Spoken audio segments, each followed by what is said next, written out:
My family finally found themselves standing in front of a rundown rental in the city. Flynn Patterson pinched his nose. How can he live in a place like this? I don't want to go in. All right, you can go back. Your dad and I will take it from here, my mother said. Scarlett Patterson clung to my mother's arm, looking worried. Can't Whitney grow up? She ignored our calls and texts. And now you two had to come here. I'll get my revenge. My mother was angry and pulled my father inside. They climbed 4 flights of stairs and stopped in front of apartment 401. My father knocked and a man with no shirt answered the door. Who are you looking for? My father's temper flared. What's your relationship with my daughter and why are you here? My mother stormed past, shouting, Whitney, get out. Have you lived with someone without telling us? A pregnant woman appeared. Are you in the wrong place? We've been here for 2 months. My mother was impatient. This is the address Whitney gave us. How could we be wrong? The man shoved my mother out of the way. Get lost.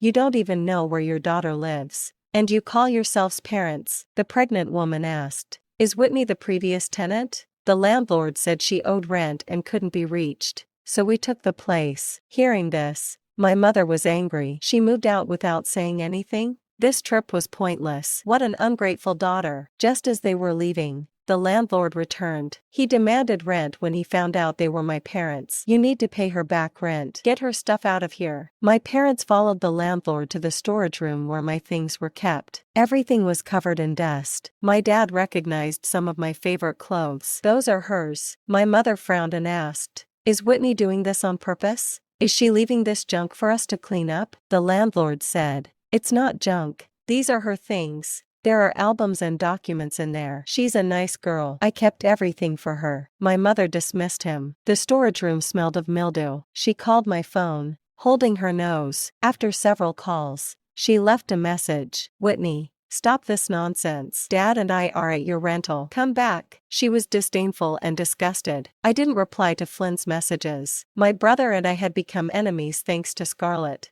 my sister. But ignoring your mother's message? That was new. She turned to my father and said, Forget about her and go home. I can't stand being here. The landlord glared at her. Hey, that's rude. Are you taking her stuff? I'll throw it out, he said, fed up. The landlord let it go because he wouldn't get the rent from my parents. My mother walked away. The landlord was angry and asked, Don't you care? Your daughter hasn't contacted you for 2 months. Are you worried something might have happened to her? My mother sneered. That girl is strong-spirited. I'd be shocked if anything happened. When they got home, my mother called my grandmother. Mom, what's so special about that girl? Leave everything to Scarlett and Flynn. Why bother with Whitney? I couldn't help but laugh. I was her only daughter. Why did she hate me? My grandmother was furious. You're heartless. Just like your mother. I hadn't heard from her for 2 months. I was worried while I was away and can't reach her now. You bullied her. She lives with you, right? Get her on the phone now. My mother hesitated and looked at my father. Flynn went camping in Wild Valley 2 months ago. I knew it was risky, but I wanted to bond with my family and had even taken time off work. I didn't think Scarlett would fall in the water. She accused me of pushing her when she was pulled out. My mother slapped me and left me in the wild. They didn't know I never made it out of the woods. After 2 months, they couldn't contact me. My mother still complained to my grandmother. She's disobedient. She's jealous and doesn't get along with her siblings. And now,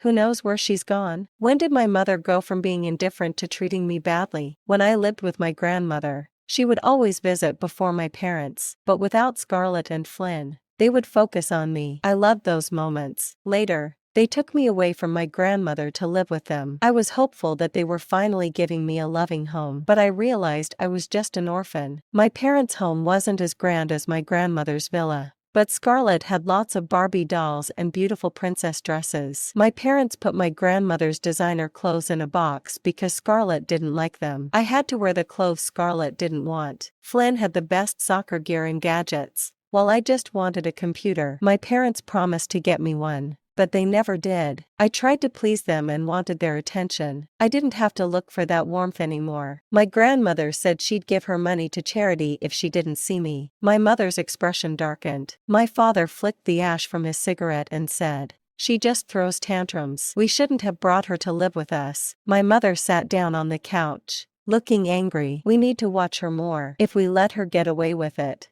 Who knows what she'll do next? My father called me. It was unusual for him to take the initiative like this. He finally found my number. But when he called, the line was dead. He cursed. That girl is hiding from us. Does she think we can't live without her? She should look at herself. I want to see how long she can keep this up. Flynn came downstairs, hearing our parents' angry remarks. He said, "Don't worry too much. Whitney cares most about Grandma. She'll come back for her birthday party." My parents relaxed a little. Flynn turned on the TV to watch the game. He switched to the local news channel by mistake. The headline was eye-catching. A body was found in Wild Valley. The area is closed to visitors. The news anchor told the public to avoid the area because it was dangerous. Flynn sat up, looking shocked. They closed Wild Valley? My mother frowned as she thought. Flynn jumped up from the couch, excited. "This is great. Our Wild Valley camping trip is legendary. I can't wait to tell my classmates. They'll be jealous,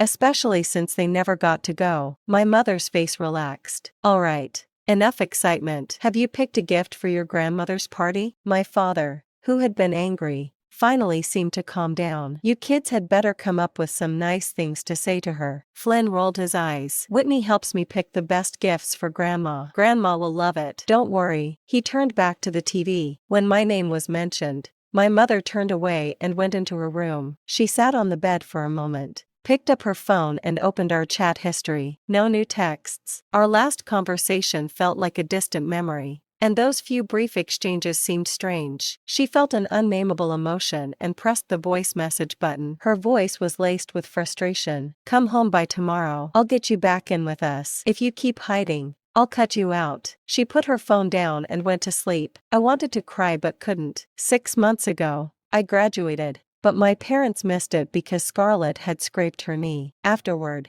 I told them I was disappointed. They kicked me out of the house. I didn't tell my grandmother because I was afraid she would scold my mother. I didn't use my grandmother's connections to find a job. My mother knew I'd always wanted her and my dad's approval. She was my weakness. I would rush back to apologize as long as she threatened to cut ties. She no longer had power over me because I had been dead for 2 months. When my mother woke up, it was evening. She checked her phone and saw a message from her friend. It was from Lillian. "Hey Ginny, you went to Wild Valley recently. Hope you're okay. How's Whitney?" I tried calling her, but she's not answering. Aunt Lillian's message made me feel moved. Aunt Lillian was one of the few people who cared about me. I only shared good news with my grandmother. During tough times, Aunt Lillian would reassure me. "Your mother just needs time to think. She loves you." I always believed that. I tried calling her before I died, but she hung up on me. That's when I learned what a white lie was. Maybe I was still with my mother after she died because I didn't want to let go. I didn't want that. I didn't want to see them happy in the afterlife. My mother pinched her nose and typed, "Where is she now? My mom's birthday is in a few days. You have to come with me." Aunt Lillian was close to our family. She agreed and said she had brought me a silk scarf by Sophia Dallas, which I had wanted. My mother stopped reading. She realized the scarf I asked Aunt Lillian to get was for her. I asked her what she wanted for Mother's Day. She showed me a video of it on social media. I made a note of it. The next day,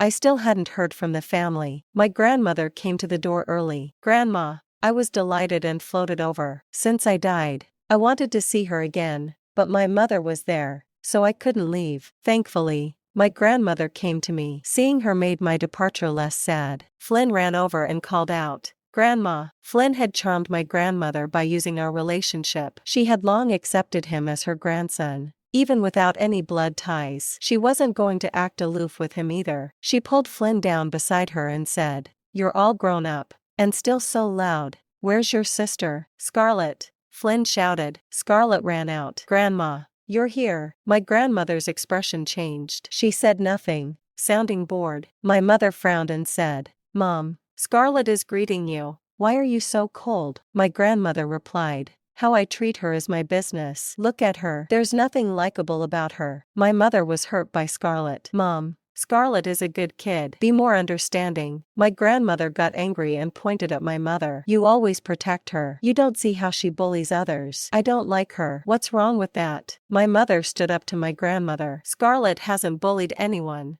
You're repeating what Whitney says." I only cried in front of my grandmother once. My grandmother defended me, but my mother made me write "I'm sorry" Scarlett 10,000 times. I couldn't write, so I never complained again. Since my parents brought me to live with them, Scarlett has been hostile towards me. She would bump into me and fall when our parents were around, claiming I had pushed her. She would tear up my homework, which got me in trouble with teachers. She took my backpack, almost making me late for school. She drew on my clothes in front of my classmates. My mother's favoritism encouraged Scarlett to bully me more. My parents didn't believe me. They said I was overreacting or being sensitive. I felt wronged, but I stopped saying so. As we grew up, Scarlett caused trouble at family gatherings. At birthdays, she always went out to fancy meals without inviting me. During family holidays, I was always left to look after the house. My parents got used to me being left out and I accepted that I was an outsider. In the living room, my grandmother and mother argued, making the room tense. My father stepped in. "Ginny, let it go. Your mum is getting older. We're family. There's no need to argue over this." My grandmother didn't like my father, but she put up with him for my mother and me. She didn't like Scarlett. My grandmother looked at Scarlett with disdain and averted her eyes. "Where's Whitney? I want to take her back for a couple of days." My grandmother didn't like my mother's relationship with my father because he was poor. My mother spent many nights drinking and was assaulted, which led to her pregnancy. She was young and had better options ahead of her. She chose to punish my grandmother by having me. When I turned 3, my mother took me for a paternity test. The test showed she was right. I was my father's child, not that thug's. My mother used this to win my father back, but they saw me as a problem and left me with my grandmother. My father had just divorced his first wife, and Flynn was already 2. My mother loved her stepson. They decided to adopt a 4-year-old girl from an orphanage, naming her Scarlett. They spoiled Scarlett because they wanted to give her the world. I was an afterthought in their home. My mother couldn't find me, so she told my grandmother, "Let's eat first." My grandmother looked around, trying to calm herself. "Is Whitney here?" My mother sighed. "Whitney is throwing a fit. What can I do if she won't come out?" My grandmother frowned. "What happened?" My mother didn't tell her what had happened at Wild Valley. "Isn't it obvious? We didn't go to her graduation and she's been upset ever since." My grandmother's face darkened. "That girl." I asked when the graduation was, but she wouldn't tell me. "As parents, why didn't you go? A graduation is like a wedding for kids." My mother tried to explain but couldn't find the words. Scarlett had hurt her foot and was holding her back from leaving. That would make my grandmother dislike Scarlett even more. The room was silent as steam rose from the food. My father said, "Mom, come and eat. Come and eat." My grandmother didn't want to make things worse and sat down to eat. My mother was happy to share a meal. She poured everyone glasses of soda. My grandmother told my mother to drink less soda and more water. "You've had kidney disease. Whitney donated a kidney to you. Are you expecting her to donate another kidney?" My mother froze, holding the cup tightly as she looked up. "What do you mean? Scarlett donated her kidney to me when I had kidney disease. Why lie in front of the kids? It's disgraceful." Her eyes were sincere. My grandmother stood up and got angry. "You're foolish. Don't take that ungrateful wretch in. Look at what she said." Scarlett was scared and crying. "Don't argue, Mom. Grandma said it was Whitney's kidney. Don't be mad." My mother thought my grandmother was causing trouble for no reason. She was furious and gave an ultimatum. "Mom, you're siding with Whitney. If you can't be fair, you should leave." I cried listening to this. I donated a kidney to my mother when she had kidney disease, but it was now about Scarlett's sacrifice. My grandmother guessed I was the donor, but I asked her not to say anything. I wanted my mother to love me without feeling guilty. My grandmother felt guilty for having separated my parents, so she was always nice to my mother. She agreed to keep quiet and put herself in my mother's shoes. My mother didn't know. My grandmother told my mother today, but my mother didn't believe her. A family meal ended in discord. As soon as my grandmother left, my mother got a text. The screen said Whitney. My mother started shouting as soon as she answered the phone. "Stop goading your grandmother into getting mad at me." The voice on the phone was serious. "Hello, is this Whitney Patterson's family?" My mother frowned when she heard a man's voice. "What's going on? Why do you have Whitney's phone?" "We found Whitney's ID and phone in a rental apartment. Can you come to the police station to verify some information?" My mother's frown eased. That brat really moved out. She's always causing trouble. She hung up and carried on eating. Scarlett looked at her, nervous. "Mom, is that about Whitney? She lost her phone, and the police want us to get it. We'll go after we've eaten." Scarlett looked worried. "I should go. Mom, Whitney is my sister. My mother praised her. I stood beside my mother, disappointed. Mom, if you let her go, I'll be found. My mother suddenly tensed up. She stopped and said, Flynn, can you turn the heat up? It's a bit cold in here. Scarlett brought my ID and phone back. Did the police say anything? My mother asked. They said the tenant was a thief. He stole Whitney's stuff. My mother nodded,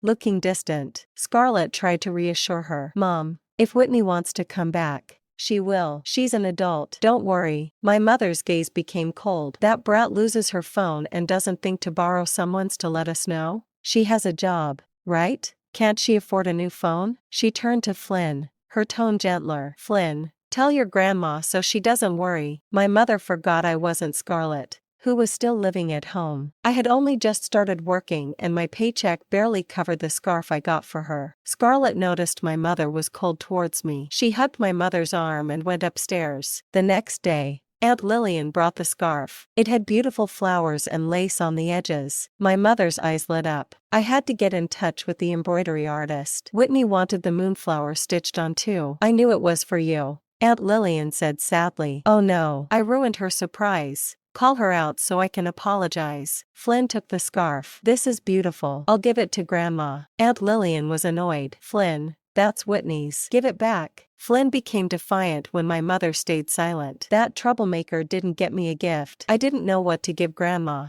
So this is perfect. Aunt Lillian was angry. Ginny, I didn't want to get involved, but Flynn called her a troublemaker. That's out of line. That scarf. Let Flynn have it if he wants, my mother said. But the party is about to start and he hasn't prepared anything. What should I do? My mother tried to reason with Aunt Lillian, looking at the scarf for a few moments before turning to Flynn. Grab a box. Aunt Lillian was angry. That cost 3 months of Whitney's money. Enough, my mother said. They're all my kids. Don't be biased. Let's go. I'm my mom's only daughter and should arrive early. I felt sorry for Aunt Lillian. My grandmother's 60th birthday party was small, with only close relatives and dear friends. As the party went on, my parents kept looking for me. Flynn seemed surprised too. Is Whitney really not coming? What if something happened to her? Scarlett hit his hand. Stop being ridiculous. Whitney's an adult. She'll be fine. Her words made my parents feel better. My mother sighed. If she doesn't show up,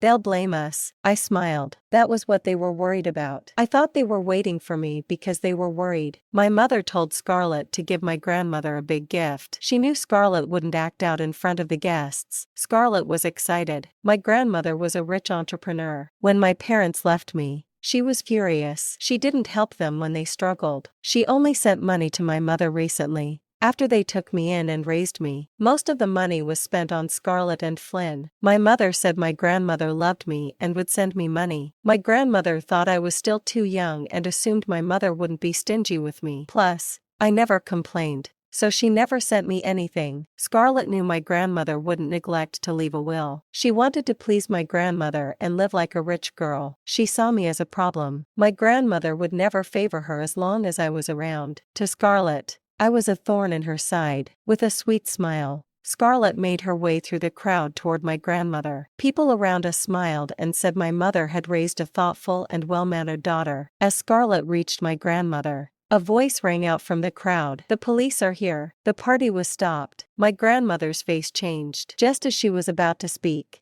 police officers walked in, looking serious. One of the officers looked around the room and then at Scarlett. He then turned to my grandmother. I'm sorry to interrupt your party, Mrs. Hayden. We found a body in Wild Valley. It looks like murder. The body matches your granddaughter, Whitney Patterson. We hope you can help us. My grandmother's face went pale. What? The officer said. We need Whitney's family to come with us for more questions. My father was shocked. Officer, there's a mistake. Wild Valley has lots of visitors recently. My mother shook her head. That's impossible. My daughter is tough. Nothing could have happened to her. Flynn laughed sarcastically. That girl is always causing trouble. Who knows what she's done? Now she's ruining Grandma's birthday. My mother glared at him. Shut up. My grandmother swayed, murmuring, Whitney. Then she suddenly leaned back and friends caught her. My parents ran to her side. As chaos broke out, Scarlett stepped back. She moved towards the exit, hands clenched on her dress, but an officer caught her. Mom, Dad, help me,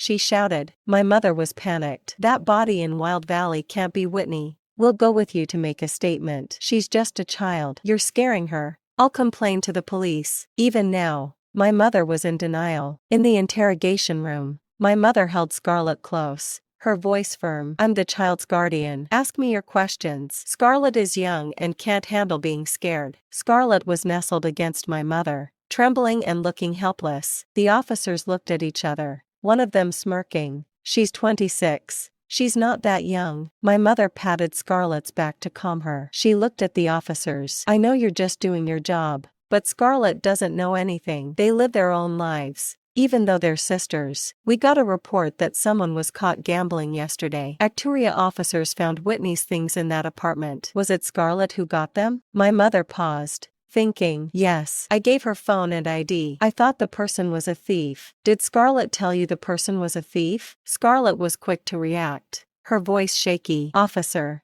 I didn't think much. If someone took my sister's things, they must be a thief. My mother nodded, her expression determined. My daughter had her things stolen recently, so she's in the city. The body in Wild Valley has been there for 2 months. How could it be my daughter? You made a fuss over nothing. Do you think we'll just stand by and take this? There's nothing more to discuss. Let us go home. It was funny. My mother had never called me her daughter. Usually, it was the troublemaker or the brat. The coroner came in with the results just as she was getting up. The DNA test results are out. The deceased is Whitney Patterson. The report was heavy and suffocating, her gaze fixed on the words, and for a moment, she seemed lost. How could she be dead? The coroner said the victim had multiple blunt force injuries and severe fractures. The wounds suggest she was beaten before she died. Furthermore, we found clear signs of assault. We think she was hurt while she was fighting off a sexual assault, but she died from asphyxiation. We also found dirt in her lungs and other organs, meaning she was probably buried alive. My mother's face grew paler as the coroner spoke. She collapsed to the floor, saying, buried alive. She never thought I was buried,